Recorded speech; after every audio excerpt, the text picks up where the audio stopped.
भजन संहिता 33 पाइए, 33 का 18वां वचन। जितने यहोवा को पुकारते हैं, अर्थात जितने उसको सच्चाई से पुकारते हैं, उन सबों को के वह निकट है। वह अपने डरवों की इच्छा पूरी करता है और उसकी दुहाई सुनकर उनका उद्धार करता है।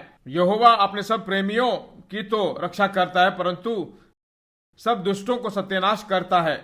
मैं यहोवा की स्तुति करूंगा और सारे प्राणी उसके पवित्र नाम की सर्वदा धन्यवाद कहते रहें।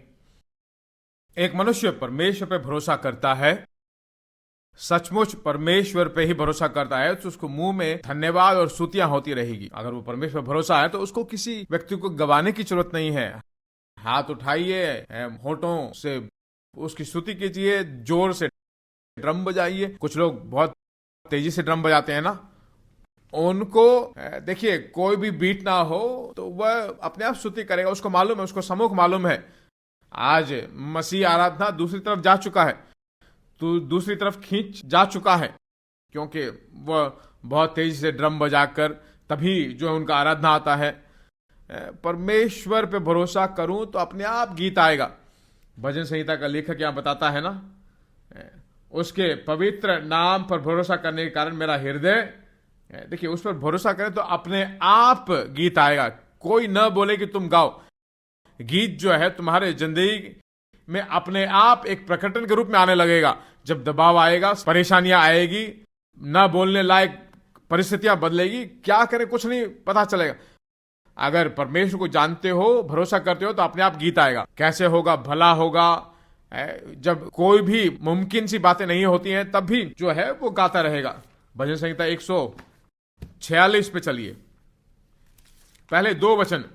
या की स्तुति करो, हे मेरे मन यहोवा की स्तुति कर, मैं जीवन भर उसकी स्तुति करता रहूंगा। कब तक स्तुति करोगे? कब तक जीवित रहोगे? मैं कहता हूं उसके बाद भी आप जीवित ही रहोगे। 120 साल के बाद क्या करोगे? 120 साल के बाद भी आप जीवित रहोगे। इस भूमि में नहीं, दूसरी जगह में जीवित होंगे। तब मैं अपने जीवन भर, मेरा काम क्या है?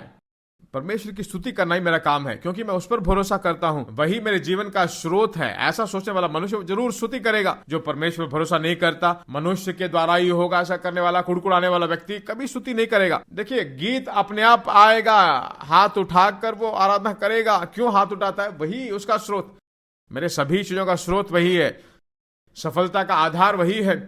हाथ ऊपर उठाने के लिए बोलना ही नहीं चाहिए, अपने आप हाथ उठ जाता है, क्योंकि आधार है, क्योंकि वो हमारे हृदय से अपने आप क्रियाएं बाहर आने लगती हैं। उस दिन जो श्रीलंका से एक पास्टर मुझसे बात कर रहे थे, बात करते वक्त, और मेरे सामने फेसबुक में एक बात आ रहा था, शेयर किया हुआ था, उसको देख रहा था, और जब वो बात कर रहे थे तो मेरे मुंह से अपने आप बात आ गई, परमेश्वर करेगा। तुरंत वो बोले, क्या पास्टर क्या बोल रहे हो आप? देखिए मेरा माइंड जो है उनके पास नहीं, बल्कि यही मैं देख रहा था, परमेश्वर करेगा, और परमेश्वर वैसा ही किया। देखिए हमारे मन में जो है वो अपने आप बाहर आ जाएगा। हम दूसरे टॉपिक भी बात करें, भीतर की बात बाहर आ जाएगी। आराधना वही है, अंदर जो है वो अपने आप बाहर आ जाता है। परमेश्वर क्या भरोसा करते हैं? गीत आएगा, स्तुति आएगा। बोलने की जरूरत नहीं, गाओ, ड्रम बजाने की जरूरत नहीं। समझ में आ रही मेरी बात आपको? ऐसे होंगे तो हाई स्टैंडर्ड में होंगे, आत्मा काम करे, नहीं तो सिर्फ शरीर ही काम करता रहेगा।